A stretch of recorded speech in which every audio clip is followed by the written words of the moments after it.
Në buzë të Atlantikut të Veriut shtrihet Islanda, një ishull ku natyra manifestohet me një forcë që shihet rrallë. Vulkanet aktive, akullnajet që dominojnë horizontin, ujvarat që rrjedhin përmes fushave të lavës dhe dritat veriore që ndriçojnë qiellin e dimrit janë të gjitha pjesë e peizazhit të përditshëm.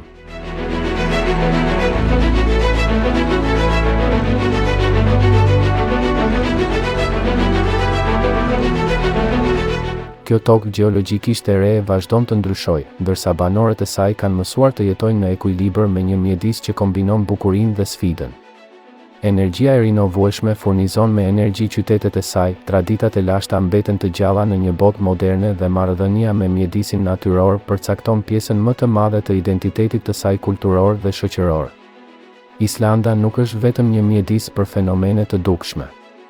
Është gjithashtu një vend që ka arritur të transformohet duke kapërcyer krizat ekonomike, duke u përshtatur me gjeografinë e tij ekstreme dhe duke u vendosur si një pikë referimi për qëndrueshmërinë në shekullin e 21.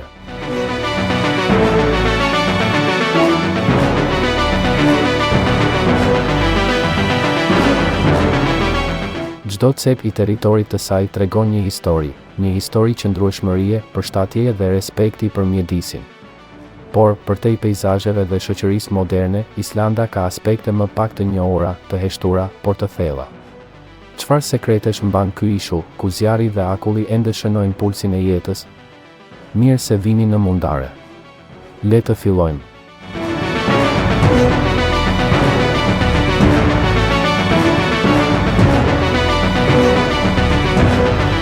Origjina dhe fillimi i historisë njerëzore. Islanda është një ishull i vendosur në Atlantikun e Veriut, ku forcat e natyrës vazhdojnë të formsojnë peizazhin ditë pas dite. Origjina e saj është për shkak të lëvizjes së dy pllakave të mëdha të tokës, të cilat ndahen ngadalë në fund të oqeanit. Nga kjo ndarje, ishulli doli në pa, rreth 20 milion vjet më parë, një moshë relativisht e re në historinë e planetit tonë. Që atëherë, aktiviteti i vulkaneve, akullnajave dhe lumenjve ka formuar një vend kontrastesh. Islanda ende po rritet disa centimetra çdo vit, ndërsa peizazhi i saj ndryshon vazhdimisht me shpërthime të reja dhe lëvizje të tokës. Shumë më vonë, në shekullin e 9, mbërritën qenjet e paranjerëzore. Eksploruesit viking, kryesisht nga Norvegjia, lundruan drejt këtij ishulli të panjohur. Disa të dhëna historike thonë se evropiani i parë që e pa ishte një navigator i quajtur Nadod, i cili e quajti atë toka e borës. Vite më vonë, Ingilfur Arnarson u bë koloni i parë i përhershëm, duke u vendosur pranë asaj që tani është Reykjavik në vitin 1874. Shumica e kolonëve ishin burra dhe gra me origjinë nordike, megjithse njerëz me rrënjë kelte mbërritën edhe nga Skocia dhe Irlanda. Jeta në ishull ishte e vështirë. Banorët e hershëm mbështeteshin në peshkim, gjueti dhe bujqësi në fusha të vogla për të mbijetuar dimrat e gjatë e të errët. Në vitin 1930, banorët e qytetit krijuan Althingin, një asamble që takohej jashtë për të vendosur ligje dhe për të zgjidhur mosmarrëveshjet. Ky parlament konsiderohet si një nga më të vjetrit në botë dhe ende funksionon sot si një simbol i identitetit islandez. Me kalimin e kohës, Islanda e përqafoi në mënyrë paqësore krishterimin rreth vitit 1000, në një marrëveshje që lejonte që shumë zakone të vjetra të ruheshin së bashku me besimin e ri. Në fund të shekullit të 13, Islanda ra nën sundimin e Norvegjisë dhe më vonë të Danimarkës. Megjithatë, islandezët ruajtën gjuhën, letërsinë dhe traditat e tyre, duke i rezistuar ndryshimeve të imponuara nga jashtë. Kështu filloi historia njerëzore e kësaj toke, mes vulkaneve, akullnajave dhe oqeaneve, ku natyra ende përcakton ritmin e jetës sot.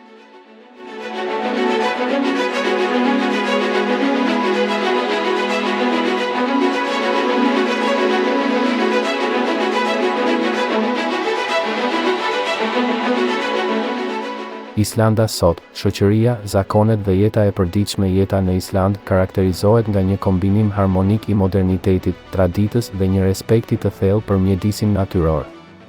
Në një vend ku shumica e popullsisë banon në Reykjavik dhe zonat përreth tij, ndërsa pjesa tjetër jeton në qytete të vogla bregdetare dhe zona rurale, organizimi shoqëror dhe përshtatja me mjedisin janë thelbësore.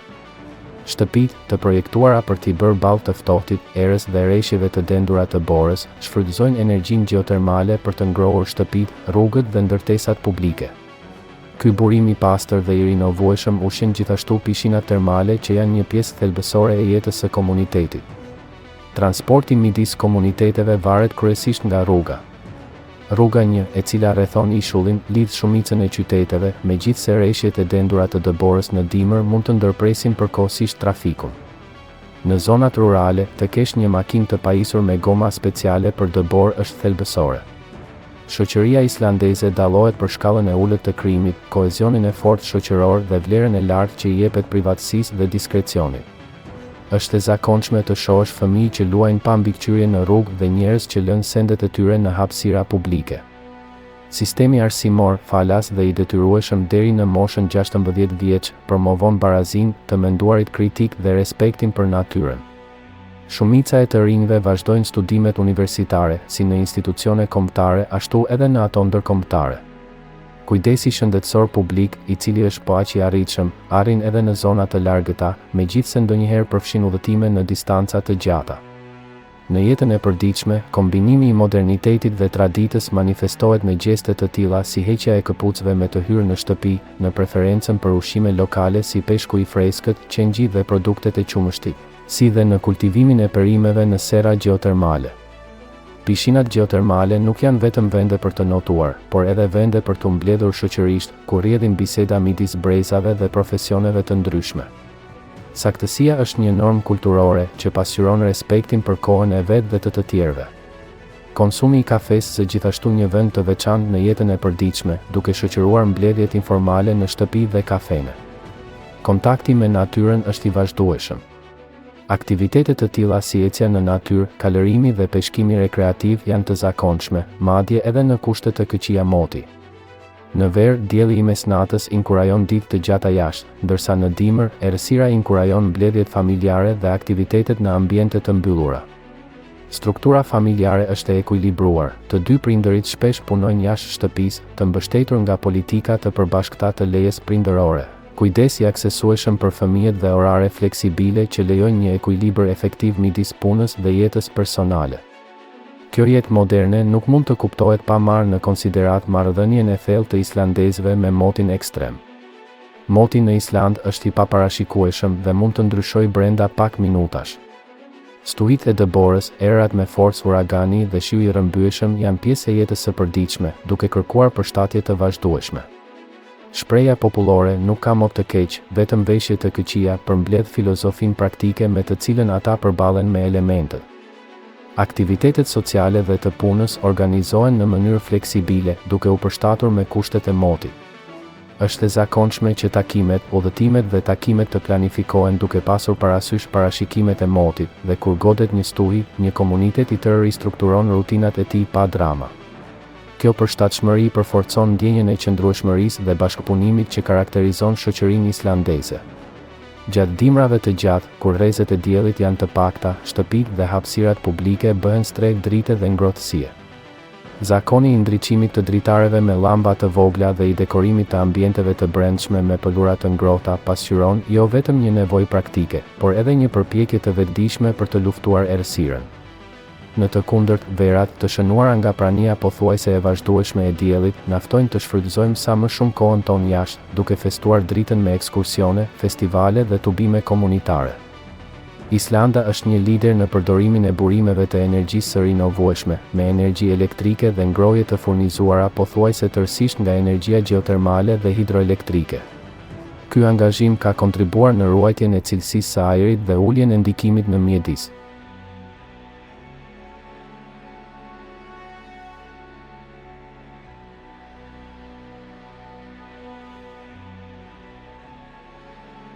Peizazhet, trashëgimia dhe mbrojtja e mjedisit Islanda, një tokë e formuar nga forcat e natyrës, ofron një peizazh ku bukuria piktoreske, historia dhe respekti ndaj mjedisit janë të ndërthurura në mënyrë të pasgjithshme. Vendet e saj ikonike pasqyrojnë si traditat e popullit të saj, ashtu edhe angazhimin e tyre për të ruajtur një mjedis të jashtëzakonshëm. Jeta moderne në Reykjavik, kryeqytetin më verior të botës, lulëzon në harmoni me natyrën përreth. kafenet komode, muzet si Muzeu Kombëtar i Islandës dhe kisha monumentale Hallgrímskirkja, dizajni i së cilës ngjall kolona bazalti vulkanik, bashkëjetojnë me hapësira të hapura që ftojnë në kontakt me mjedisin natyror. Ekskursione për të parë balenat dhe itinerare për në mrekullitë e afërta nisen nga porti i tij. Një nga këto mrekulli është rrethi i Artë, një qark që lidh 3 vende kyçe, Parkun Kombëtar Ingvellir, ku u themelua parlamenti i parë islandez në shekullin e 10 dhe ku ndahen pllakat tektonike amerikane dhe euroaziatike, ujvara Gullfoss, një ujvar mbresëlënëse që zhytet në 2 nivele, dhe zona gjeotermale Geyser, shtëpia e gejzerit Stropkur që shpërthen çdo disa minuta.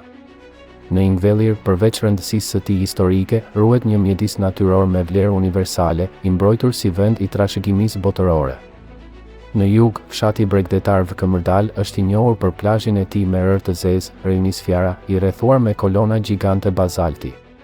Legjendat lokale rreth trollëve të ngurtësuar bashkojnë imagjinatën popullore me peizazhin. Ky rajon përballet gjithashtu me përpjekje për ruajtjen e jetës së shpendëve, veçanërisht pufinët që folezojnë në shkëmbinjt e tij.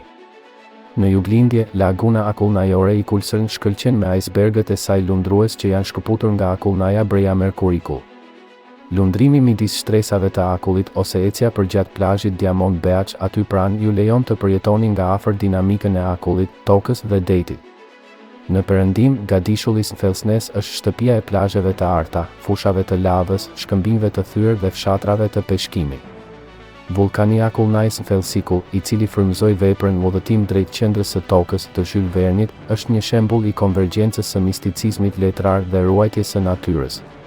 Ky rajon është i mbrojtur si park kombëtar, duke siguruar ruajtjen e diversitetit të tij ekologjik.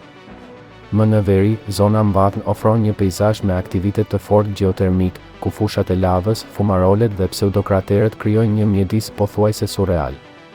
Rezerva Mvatn mbron një nga habitatet më të mëdha të rosave në Evropë, si dhe ekosistemet delikate të ligatinave dhe formacionet vulkanike. Akureyri, qyteti i dytë më i madh i Islandës, kombinon jetën e gjallë urbane me një lidhje të fortë me traditat e saj rurale. Kopshti i saj botanik, një nga më veriorët në botë, simbolizon përpjekjen për të promovuar biodiversitetin edhe në gjerësitë ekstreme gjeografike. Nga këtu, nisen rrugët për në fjorde dhe aktivitetet e vëzhgimit të balenave, duke ndjekur gjithmonë parimet e turizmit të qëndrueshëm. Në estfjordet e izoluara, shkëmbinjt Ultrabjarg janë shtëpia e një prej kolonive më të mëdha të pufinëve në botë, ndërsa ujvara Dynjandi bën përshtypje me rrjedhën e saj kaskaduese. Rezerva natyrore Hornstrandir, pa rrugë dhe ndërtesa, shërben si streh për dhelprën arktike dhe lloje të shumta zogjsh, në një mjedis praktikisht të paprekur. Pjesa e brendshme e pabanuar, e njohur si Malësit, ofron peizazhe shkretëtirash me rërë të zezë, male shumë ngjyrshe dhe lumenj akullnajash. Landmannalaugar, me formacionet e tij gjeotermale dhe burimet natyrore të nxehta, është një destinacion i preferuar për alpinistët që kërkojnë të përjetojnë natyrën në formën e saj më të pastër. Përtej peizazheve të dukshme, Islanda gjithashtu mban një botë të fshehur nën sipërfaqen e saj, të formuar nga aktiviteti intensiv vulkanik. Shpellat e lavës si Raufallshellir ju lejojnë të eksploroni tunelet e formuara nga shpërthimet e lashta, ku mineralet dhe format shumë ngjyrshe të skalitura nga rrjedha e shkrirë krijojnë mjedise të botës tjetër. Përvoja e ecjes midis mureve që dikur ishin lumenj zjarri të ngrirë në kohë ofron një perspektivë unike mbi proceset gjeologjike që vazhdojnë të formësojnë ishullin.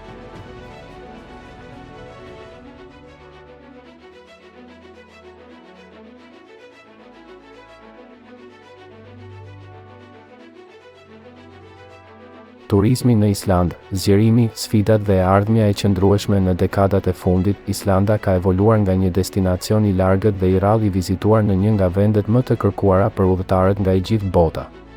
Kombinimi i peizazheve vulkanike, akullnajave, ujvarave dhe fenomeneve natyrore si dritat veriore ka nxitur një rritje të paparë të turizmit. Përpara vitit 2000, numri i turistëve vjetor ishte modest dhe infrastruktura turistike ishte e kufizuar. Megjithatë, duke filluar nga viti 2010, veçanërisht pas shpërthimit të vulkanit Eyjafjallajökull, i cili tërhoqi vëmendjen ndërkombëtare, numri i vizitorëve u rrit. Vitet e fundit, Islanda ka mirëpritur më shumë se 2 milion turistë, një shifër që e tejkalon shumë popullsinë e vendit. Kjo rritje e shpejtë ka pasur efekte pozitive në ekonomi. Turizmi është bërë një nga burimet kryesore të ardhurave kombëtare, duke gjeneruar punësim në sektor të tillë si mikpritja, transporti, aktivitetet aventureske dhe shërbimet e guidave. Krijimi i bizneseve të reja turistike ka rigjallëruar shumë komunitete rurale që më parë vareshin pothuajse ekskluzivisht nga peshkimi ose bujqësia. Megjithatë, rritja e përshpejtuar ka paraqitur edhe sfida. Infrastruktura, e projektuar fillimisht për t'i shërbyer një popullsie të vogël, është dashur të përshtatet shpejt për të mbështetur fluksin masiv të vizitorëve. Në disa vende, presioni mbi rrugët, shërbimet e kanalizimeve dhe zonat natyrore ka qenë i konsiderueshëm. Ndikimi mjedisor është një nga shqetësimet kryesore. Shumë nga zonat më të vizituara, siç janë plazhet me rërë të zezë, ujvarat dhe shtigjet e ecjes në natyrë, kanë pësuar erozion, ndryshim të bimësisë dhe grumbullim mbeturinash për shkak të fluksit të vazhdueshëm të njerëzve. Për të luftuar këto efekte, qeveria islandeze dhe organizata të ndryshme private kanë zbatuar masa konservimi. Një nga strategjitë ka qenë vendosja e sistemeve të aksesit të kontrolluar në disa vende turistike. Kjo përfshin instalimin e shtigjeve të ngritura për të mbrojtur tokën, krijimin e shtigjeve të detyrueshme dhe rregullimin e parkimit. Në zonat shumë të brishta, vizitat janë kufizuar përkohësisht për të lejuar ekosistemin të rimëkëmbë. Edukimi turistik është një tjetër shtyllë e strategjisë së qëndrueshme. Me të mbërritur në aeroportin ndërkombëtar, vizitorët marrin mesazhe që promovojnë respektin për natyrën, pajtueshmërinë me rregulloret lokale dhe rëndësinë e moslënies së mbeturinave ose dëmtimit të mjedisit natyror. Operatorët turistik të certifikuar duhet të jenë në përputhje me kodet e sjelljes mjedisore dhe sociale. Islanda ka nisur gjithashtu fushata për të shpërndarë më mirë fluksin turistik gjatë gjithë vitit dhe në të gjithë vendin. Tradicionalisht, vizitorët përqendroheshin në muajt e verës dhe në zonat pranë Reykjavikut.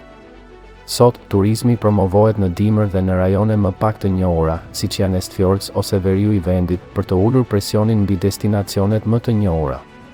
Turizmi rural është rritur si një alternativë e dobishme si për udhëtarët ashtu edhe për komunitetet lokale. Shtëpitë e mysafirëve, hotelet e vogla familjare dhe fermat e hapura për turizëm lejojnë një përvojë më të afërt të kulturës islandeze, duke shpërndarë të ardhurat në mënyrë më të drejtë. Siguria e vizitorëve është një aspekt tjetër i rëndësishëm. Duke pasur parasysh klimën e paparashikueshme dhe rreziqet që lidhen me gjeografinë vulkanike dhe akullnajore, qeveria ka zhvilluar sisteme paralajmërimi të hershëm dhe këshilla sigurie për turistët. Agjencitë e udhëtimit ofrojnë rregullisht informacion mbi kushtet e motit, kushtet e rrugëve dhe masat paraprake që duhen marrë gjatë aktiviteteve të tilla si ecja në natyrë, lundrimi me varg ose eksplorimi i shpellave të akullta.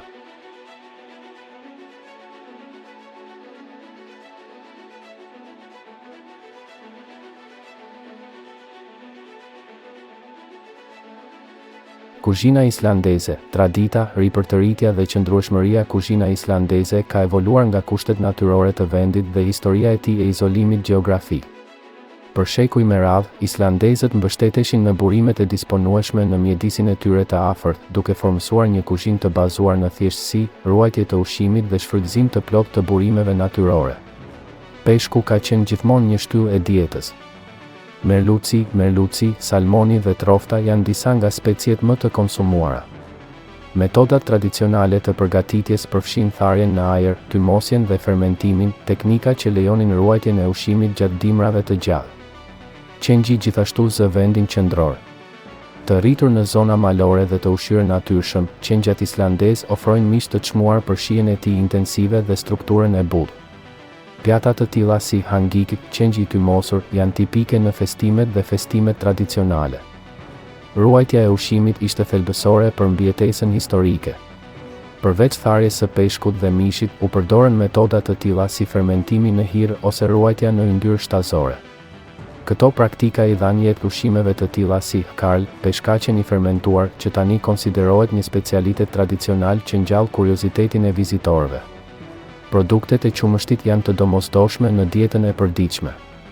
Skyr i ngjashëm me kosin, por më i trashë dhe me shumë proteina, konsumohet gjerësisht për mëngjes, ushqime të lehta dhe ëmbëlsira. Produkte të tjera si gjalpi, djathrat dhe hira janë pjesë e traditës kulinare. Perimet të kufizuara nga kushtet klimatike tradicionalisht kanë qenë të rralla. Megjithatë, përdorimi i serave gjeotermale ka lejuar prodhimin vendas të domateve, kastravecave, specave dhe bimëve të freskëta në dekadat e fundit, duke zgjeruar mundësitë e kuzhinës islandeze. Fura e bukës ka traditat e veta. Rgbrau, një bukë thekre e trashë dhe pak e ëmbël, piqet tradicionalisht në nxehtësinë natyrore të tokës gjeotermale. Kjo bukë shpesh shoqëron gatime me peshk dhe supa.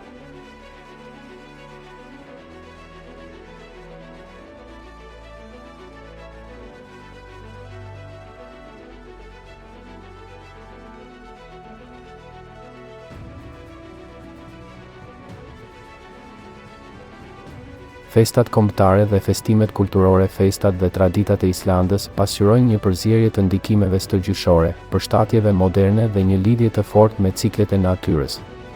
Pavarësisht madhësisë së vogël, vendi feston festivale të shumta që i mbajnë gjallë zakonet lokale dhe forcojnë identitetin e tij kulturor.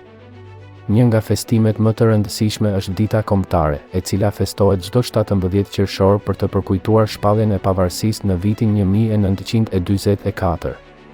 Gjatë kësaj dite, qytetet dhe qytezat janë të mbushura me parada, shfaqje muzikore, panaire dhe aktivitete komunitare. Data u zgjodh për nder të jenë sigurson udhëheqësit të lëvizjes islandeze për pavarësi. Një tjetër festë e shuar është Dita e Parë e Verës, e cila festohet në prill, edhe kur kushtet e motit mund të jenë ende dimërore. Kjo datë shënon simbolikisht ndërrimin e stinëve dhe është një arsye për tubime në natyrë, parada dhe ngjarje sportive, duke riafirmuar vlerën që islandezët i japin kthimit të dritës dhe ndryshimeve natyrore në mjedis. Krishtlindjet në Island kanë karakteristikat e veta. Përveç traditave të krishtera të zakonshme në pjesë të tjera të botës, ruhet figura e 13 ilasveinarëve, personazhe folklorik që veprojnë si një kombinim i elfëve dhe babagjyshëve të vegjël. Secili prej këtyre personazheve viziton fëmijët në ditët para krishtlindjeve, duke lënë dhurata të vogla ose shaka, varësisht nga sjellja e fëmijës. Dita e punës, e festuar më 1 maj, është gjithashtu pjesë e kalendarit festiv. Marshime, fjalime publike dhe aktivitete familjare karakterizojnë këtë ditë, të cilat nënvizojnë rëndësinë e të drejtave të punës dhe pjesëmarrjes sociale. Një traditë e veçantë është Orabëlt, një festival dimëror që i ka rënjët në festimet e lashta pagane.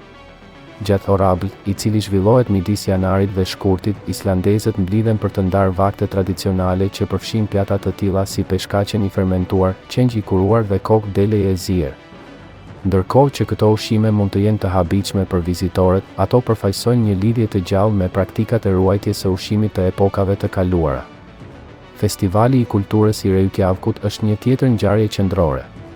I mbajtur në gusht, ky festival bashkon muzikën, teatrin, letërsinë dhe artin pamor në hapësira të shumta publike në të gjithë kryeqytetin. Qëllimi i saj është të demokratizojë aksesin në kulturë, duke sjellë shprehjen artistike në rrugë dhe duke inkurajuar pjesëmarrjen aktive në të gjithë komunitetin. Solstici i verës, megjithse nuk shënohet gjithmonë nga një festë kombëtare specifike, frymëzon festimet lokale, veçanërisht në zonat rurale. Gjatë kësaj periudhe, kur dielli mezi perëndon mbi horizont, është e zakonshme të organizohen zjarre të mëdha, koncerte dhe tubime në natyrë që shfrytëzojnë dritën e vazhdueshme. Në rajonet e peshkimit, Dita e Detit është një datë e rëndësishme. I mbajtur në qershor, ky aktivitet i bën homazh jetës detare dhe trashëgimisë detare të vendit. Aktivitetet përfshin gara në kanotazh, demonstrime të teknikave tradicionale të peshkimit dhe ngjarje familjare në porte. Festivali dimëror i dritave në Reykjavik mbahet në shkurt për të luftuar errësirën e dimrit. Për disa ditë, qyteti organizon instalime të artit me dritë, koncerte dhe aktivitete falas që festojnë kreativitetin dhe rilindjen e dritës pas muajve më të errët. Letërsia gjithashtu ka vendin e saj në kalendarin e festimeve. Gjatë muajit të leximit në nëntor, zhvillohen lançime librash, panaire letrare dhe ngjarje publike ku autorët i prezantojnë veprat e tyre drejt për drejt lexuesve. Ky theks kulturor nënvizon lidhjen e thellë të Islandës me fjalën e shkruar. Në zonat rurale, shumë komunitete mbajnë festivale lokale të njohura si hërtë. Këto festime ndryshojnë nga një vend në tjetrin, por në përgjithësi përfshin gara sportive, muzikë live, valle popullore dhe panaire ushqimore. Këto janë momente kyçe për forcimin e lidhjeve të komunitetit dhe transmetimin e traditave të brezat e rinj. Respekti për natyrën është i integruar në shumë festime. Aktivitete të tilla si ecje të organizuara në natyrë, ekskursione për vëzhgimin e zogjve dhe ngjarje pastrimi të natyrës kombinohen me festime më tradicionale, duke shfaqur rëndësinë e mjedisit në kulturën islandeze.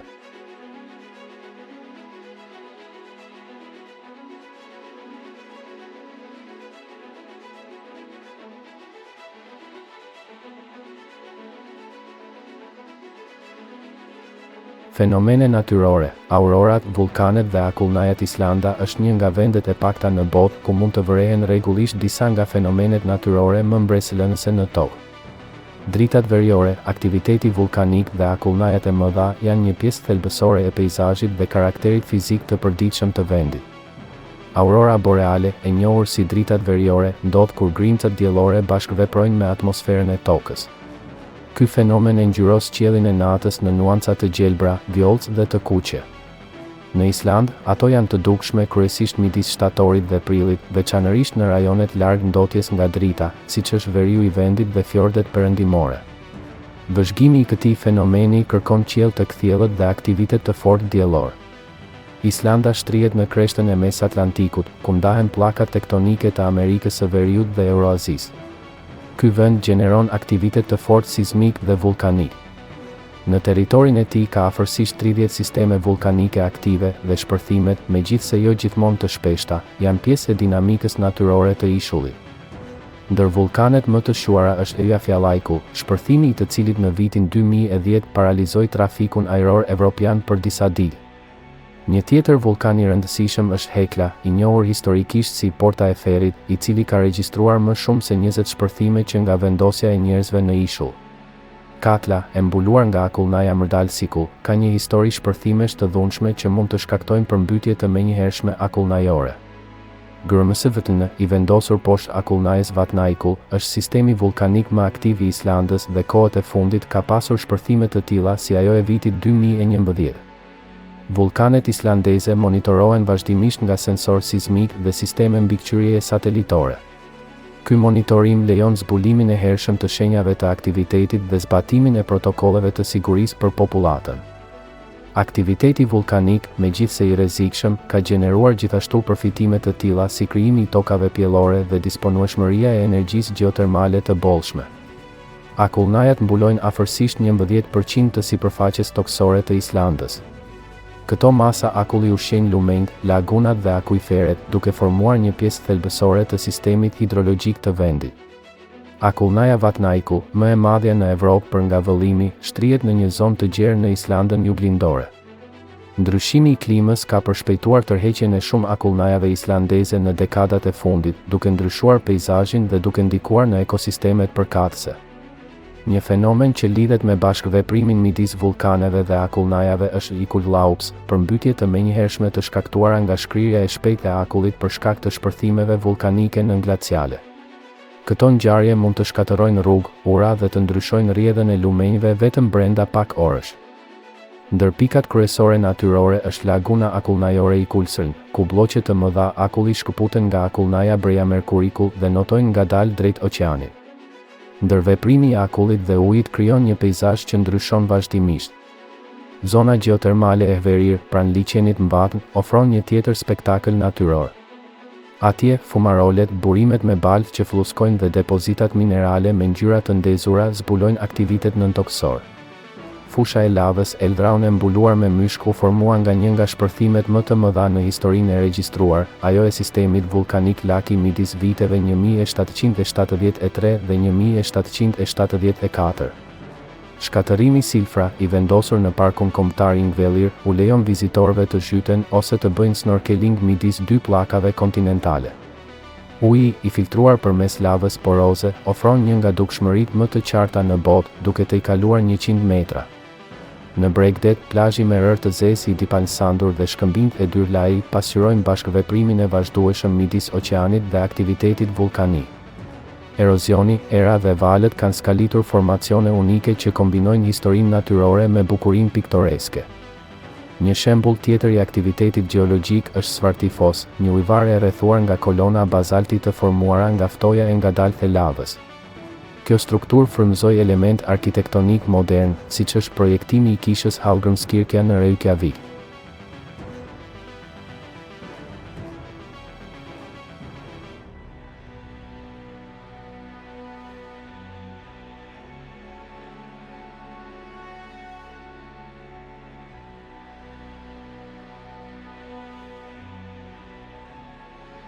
Ekonomia e Islandës. Përshtatja në një mjedis ekstrem. Ekonomia e Islandës është rezultat i shekujve të përshtatjes ndaj një mjedisi të ashpër dhe të izoluar. Duke shfrytëzuar burimet e tyre natyrore dhe zgjuarsinë, islandezët kanë krijuar një model unik ekonomik ku tradita dhe inovacioni bashkëjetojnë në mënyrë dinamike. Historikisht, peshkimi ka qenë shtylla e ekonomisë kombëtare. Pasuria e ujërave përreth, veçanërisht me merluc dhe hareng, mundësoi zhvillimin e një industrie peshkimi që mbetet jetësore. Sot, ushqimet e detit përfaqësojnë një pjesë të konsiderueshme të eksporteve, me standarde të qëndrueshmërisë që synojnë të ruajnë ekosistemet detare për një periudhë afatgjatë. Përveç peshkimit, Islanda ka përfituar nga gjeografia e saj unike për të prodhuar energji. Falë aktivitetit të saj intensiv gjeotermik dhe bollkut të lumenjve me rrjedhë të shpejtë, vendi gjeneron pothuajse të gjithë energjinë elektrike nga burime të rinovueshme. Kjo ka mundësuar krijimin e industrive që kërkojnë shumë energji, siç është prodhimi i aluminit, të cilat e gjejnë Islandën një mjedis energjetik efikas dhe me kosto të ulët. Në dekadat e fundit, sektori i teknologjisë është shfaqur si një motor i ri i rritjeje. Kompanitë e specializuara në bioteknologji, software dhe ruajtje të dhënave e kanë gjetur Islandën si një mjedis ideal, një klim të ftohtë për ftoje natyrale, energji elektrike të përballueshme dhe lidhje të lartë digjitale. Fermat e serverëve, të përdorura për përpunimin e të dhënave dhe blockchain, janë bërë një pjesë e dukshme e këtij transformimi ekonomik. Islanda ka kultivuar gjithashtu një politikë inovacioni bujqësor të përshtatur me kushtet e saj. Përmes serave gjeotermale, vendi prodhon ushqime të freskëta gjatë gjithë vitit, duke zvogëluar varësinë nga importet dhe duke diversifikuar bazën e tij ekonomike. Kriza financiare e vitit 2008 ishte një provë e qëndrueshmërisë së kombit. Pas rënies së bankave të saj kryesore, Islanda ndërmori reforma rrënjësore, lejoi falimentimin e rregullt të institucioneve të falimentuara, mbrojti kursimtarët e vegjël dhe nxiti një rrimëkëmbje të përqendruar në ekonominë reale. Vetëm në pak vite, vendi arriti të stabilizojë monedhën e tij, të rikthejë rritjen dhe të forcojë imazhin e tij ndërkombëtar si një shembull i rrimëkëmbjes së qëndrueshme ekonomike. Sot, ekonomia islandeze karakterizohet nga diversifikimi i saj i kujdesshëm, angazhimi i saj ndaj qëndrueshmërisë dhe aftësia e saj për t'u përshtatur me një mjedis global në ndryshim të vazhdueshëm, duke ruajtur njëkohësisht marrëdhënien e saj themelore me natyrën dhe trashëgiminë e saj kulturore.